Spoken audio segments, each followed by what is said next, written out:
आपका यूनिट 7 है आनुवांशिकी तथा विकास, जिसका कि नाम है जेनेटिक्स एंड इवोल्यूशन। उसमें हमको अध्याय 6 पढ़ना है, वंशागति का आणविक आधार। अब वंशागति के आणविक आधार में सबसे पहला बात आता है आनुवांशिकी पदार्थ के बारे में। ठीक है, अब ये आनुवांशिकी पदार्थ है क्या? एक मिनट, चलिए शुरू कर लेते हैं। सबसे पहले आपको यहाँ पर दिखाई दिया होगा आनुवांशिकी पदार्थ के बारे में। ये हम ना लिखे थे, आप लोगों के एक दिन क्लास लिए थे, छूट गया था। तो सबसे पहले आप यहाँ पर हेडिंग कर लीजिए मेरे साथ, आनुवांशिकी पदार्थ। आनुवांशिक पदार्थ, आनुवांशिक पदार्थ क्या होता है? सजीव कोशिकाओं में, एकदम धीरे धीरे बोलते हैं, आप लोग नोट भी कीजिए जिसका छूट गया था। सजीव कोशिकाओं में पाया जाने वाला वह पदार्थ, सजीव कोशिकाओं में पाया जाने वाला वह पदार्थ जो आनुवांशिक सूचनाओं का, जो आनुवांशिक सूचनाओं का संग्रह कर इसे अगली पीढ़ी में पहुंचाने का कार्य करता है। संग्रह कर इसे अगली पीढ़ी में पहुंचाने का कार्य करता है। बातें समझ में आ गई? सीधा सीधा बात ये बोला जा रहा है। एक ज़रा सा गौर फरमाइएगा, हम आपको दूसरे पेज में थोड़ा सा डिटेल करके हल्का सा समझाने का प्रयास करेंगे, और मेरे ख्याल से आप इसे समझ लीजिएगा। एकदम बिल्कुल जैसे न मक्खन चलता है छुरी पर, उल्टा बोल दिए ना, मक्खन पे छुरी, एकदम मुलायम सॉफ्ट। ये कोशिका, किसकी कोशिका भैया? सजीव की। एकदम जो शब्द बोला गया है, सजीव कोशिकाओं में पाया जाने वाला वह पदार्थ। तो मान लो कि सजीव कोशिकाओं में यहाँ पर कोई इस जगह पर एक पदार्थ पाया जा रहा है जिसका कि हम नाम रख दिए ए। वह पदार्थ जो आनुवांशिक सूचनाओं का संग्रह कर, अब ये आनुवांशिक सूचना क्या है? तो ये जो सजीव है, इनके शरीर में जो भी इनके द्वारा, इनके पूर्वजों के द्वारा जो भी सूचनाएं इनमें आई है, उन सूचनाओं को इस ए के द्वारा ग्रहण किया गया और जमा किया गया। ठीक है, ये ए क्या है? सूचना ग्रहण करने वाला कोई पदार्थ अगली पीढ़ी में पहुंचाने का कार्य करता। अब ए क्या है? इस सूचना को लिया, इस सजीव का ये सेल है, अब इस सजीव से अगली पीढ़ी, ये आपका अगली पीढ़ी, चलो F1 जनरेशन कर देते हैं। अब ए जो है इस F1 जनरेशन में पहुंचता है। किसको लेकर के पहुंचता है? ध्यान से समझना, किसको लेकर के पहुंचता है? इन सजीव के द्वारा इनमें जो ग्रहण किया गया आनुवांशिक सूचनाएं हैं। तो इस एक में हम आनुवांशिक सूचना को बी से दर्शाते हैं। किससे दर्शा रहे हैं? बी से। तो यह जो है ए, इस बी यानी आनुवांशिक सूचना को लेकर के अगली पीढ़ी में गया, पुनः इस अगली पीढ़ी से दूसरी पीढ़ी में यही ए उस आनुवांशिक सूचना को लेकर के गया, यह ए उस आनुवांशिक सूचना बी को लेकर के गया। फिर अगली पीढ़ी में वो ए फिर से आनुवांशिक सूचना को लेकर के अगली पीढ़ी में गया, और यह चलता रहा सिलसिला।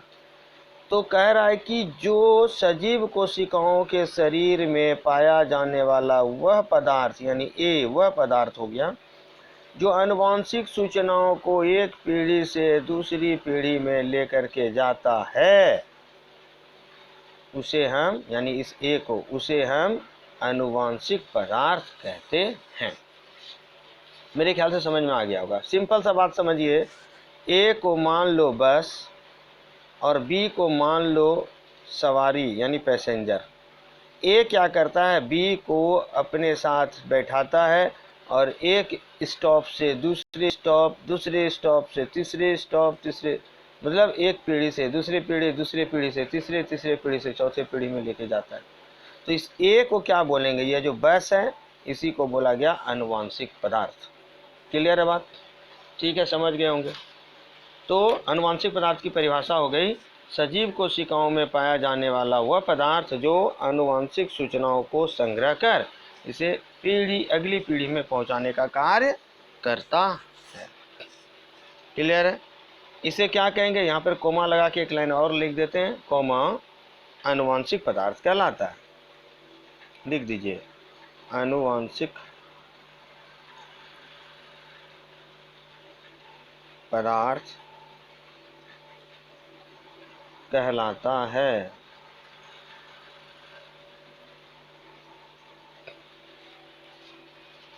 समझ गए बात? अब ये बताइए, यह आनुवांशिक पदार्थ कहाँ है? यह है कोशिका, और कोशिका में यह है केंद्रक। तो यह जो आनुवांशिक पदार्थ है ये, यह कोशिका की केंद्रक में होता है। यह जो आनुवांशिक पदार्थ है यह कहाँ है? कोशिका के केंद्रक में। तो चूंकि यह कोशिका के केंद्रक में है इसलिए इसका नाम रखा गया। क्या नाम रखा गया? नोट कर लीजिए, लिखिए, चूंकि ये पदार्थ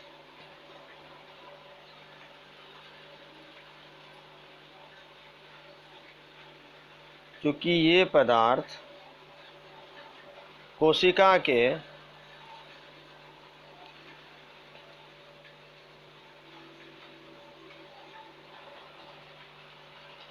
केंद्रक के भीतर, केंद्रक, और केंद्रक को इंग्लिश में क्या कहेंगे? न्यूक्लियस, NUCLEUS, न्यूक्लियस के भीतर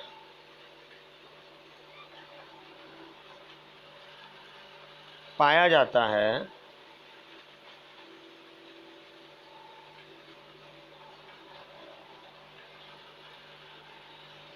इसलिए इसे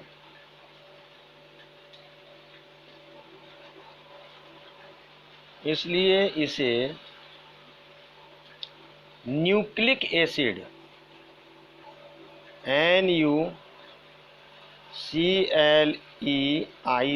न्यूक्लिक एसिड कहते हैं।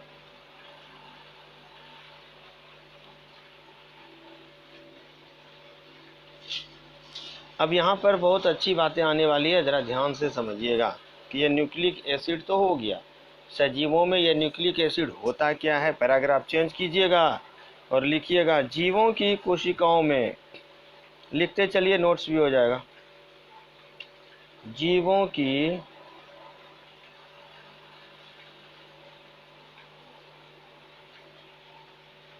कोशिकाओं में दो प्रकार की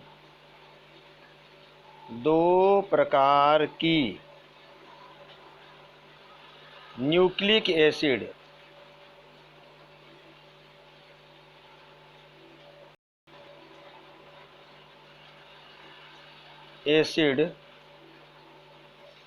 मिलते हैं।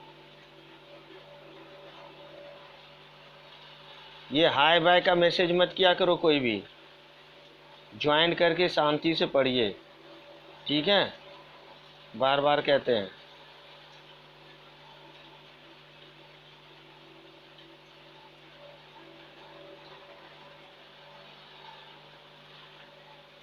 ये किसका हाथ गोड़ आ जाता है आगे, दिमाग खराब मत किया करो ये हाय बाय।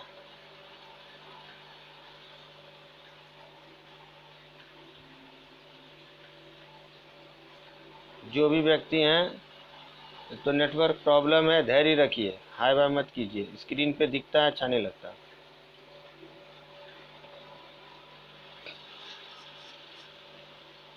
जीवों की कोशिकाओं में दो प्रकार की न्यूक्लिक एसिड मिलते हैं, जिसे अब यहाँ ध्यान से सुना, ये बहुत अच्छा ऑब्जेक्टिव क्वेश्चन है, ये न्यूक्लिक एसिड का नाम आ रहा है, जिसे DNA एवं RNA कहते हैं। और भाइयों बहनों, इस चैप्टर को, अध्याय 6 को बहुत ही दिमाग से और बारीकी से और मस्त पढ़िए, क्योंकि बहुत ही मज़ेदार चैप्टर है और बहुत इम्पोर्टेंट है। टेक्निकल चीज़ें इसमें आने वाली है। अब देखो, कोशिकाओं के शरीर में बोल रहा है कि 2 प्रकार की न्यूक्लिक एसिड होता है, तो DNA और RNA। अब आपसे क्वेश्चन बन गया, कॉमन सेंस लगाओ। कह रहा है कि यह सेल है, यह कोशिका है, और यह अंदर में क्या है, न्यूक्लियस है, केंद्रक है ना। तो ये बताओ कि इस केंद्रक के अंदर में जो एसिड है उसी को न्यूक्लिक एसिड कहते हैं, और न्यूक्लिक एसिड का नाम आ रहा है, एक DNA आ रहा है और एक आ रहा है RNA। ठीक है, तो अगर आपसे ये क्वेश्चन कर दिया जाए कि बताइए कि कोशिकाओं में DNA कहाँ पाया जाता है, तो निश्चित रूप में आपका जवाब क्या होगा कि केंद्रक में। कहाँ पाया जाएगा, केंद्रक में। आंसर आ गया ना ये। ठीक है, ये क्वेश्चन आता है कि DNA कहाँ होता है, तो केंद्रक में, कोशिका की केंद्रक में। आइए 2 लाइन और से स्वागत कर लीजिए इनका। अधिकांश जीवों में, नोट करिएगा भाइयों बहनों, अधिकांश जीवों में, अधिकांश जीवों में आनुवांशिक पदार्थ, आनुवांशिक, ये यहाँ पर ठीक कर लीजिएगा, आनुवांशिक। अधिकांश जीवों में आनुवांशिक पदार्थ DNA होता है, DNA होता है। देखो नोटिफिकेशन आ रहा है, थोड़ा धैर्य से, कट अगर जाए, बीच में डिस्कनेक्ट अगर हो जाएगा, आप लोगों से निवेदन है कि आप पुनः दोबारा से ज्वाइन कर लीजिएगा। बहुत मुश्किल से यह चैप्टर स्टार्ट हो पाया है, रोज़ का मुहूर्त बनाते बनाते। आनुवांशिक का स्पेलिंग ठीक कर लीजिएगा थोड़ा, ये देखो यहाँ ठीक है, यहाँ आनुवांशिक होगा, आनुवांशिक होगा। ठीक है, ये मिस्टेक हो जा रहा है बार बार से, तो ध्यान से। आनुवांशिक पदार्थ, ये देखो जहाँ जहाँ भी होगा ठीक कर लेना। आनुवांशिक, आनुवंशिक। तो कह रहा है क्या कि अधिकांश जीवों में आनुवंशिक पदार्थ DNA होता है, ये बात तो क्लियर हो गया। जबकि राइनो वायरस, इन्वर्टेड कोमा में नोट कीजिएगा, राइनो वायरस।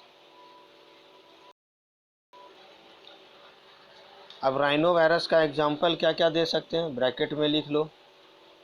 HIV, एड्स रोग होता है, इन्फ्लुएंजा, जानते हो ये जो इन्फ्लुएंजा वायरस है, यह कोरोना वायरस का ही लक्षण रखता है, सर्दी जुकाम खांसी, ये वो।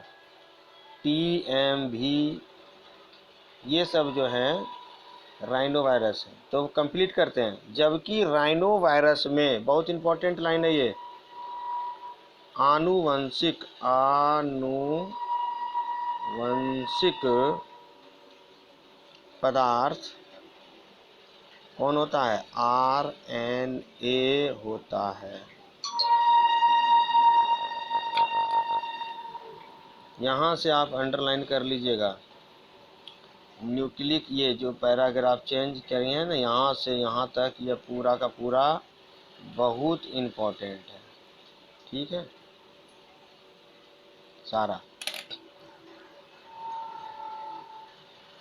चलिए अब थोड़ा सा ना DNA का नाम आ गया, तो DNA का आइसोलेशन यानी पृथक्करण के बारे में जानते हैं कि DNA को किसने पृथक्करण किया ना। स्टार बना के नेक्स्ट लाइन में चलिए लिख लेते हैं। DNA का पृथक्करण, DNA का पृथक्करण, DNA का पृथक्करण, आइसोलेशन, सबसे पहले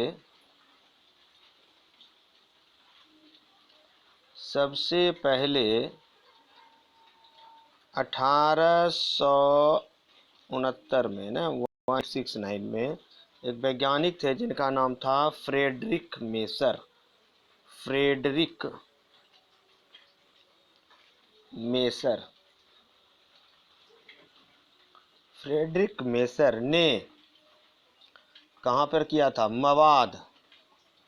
मवाद की कोशिकाओं में, मवाद की कोशिकाओं में, सॉरी कोशिकाओं के कर देते हैं, लाइन थोड़ा बढ़ा देते हैं। कोशिकाओं के न्यूक्लियस यानी केंद्रक, न्यूक्लियस से किया था। ठीक है, ऑब्जेक्टिव क्वेश्चन बन गया। किसने किया था? फ्रेडरिक मेसर ने किया था। और एक लाइन और कर देते हैं, लास्ट लाइन। मेसर ने यानी फ्रेडरिक मेसर ने डीएनए का नाम क्या रखा था? बहुत इंपॉर्टेंट है, न्यूक्लिन। न्यूक्लिन रखा था। और अल्टमान वैज्ञानिक का नाम है, ने न्यूक्लिक अम्ल कहा। न्यूक्लिक अम्ल कहा। ठीक है, आज इतना ही रखते हैं, अगले दिन डीएनए के बारे में हम जानेंगे। ठीक है, फिर आज इतना ही रखते हैं।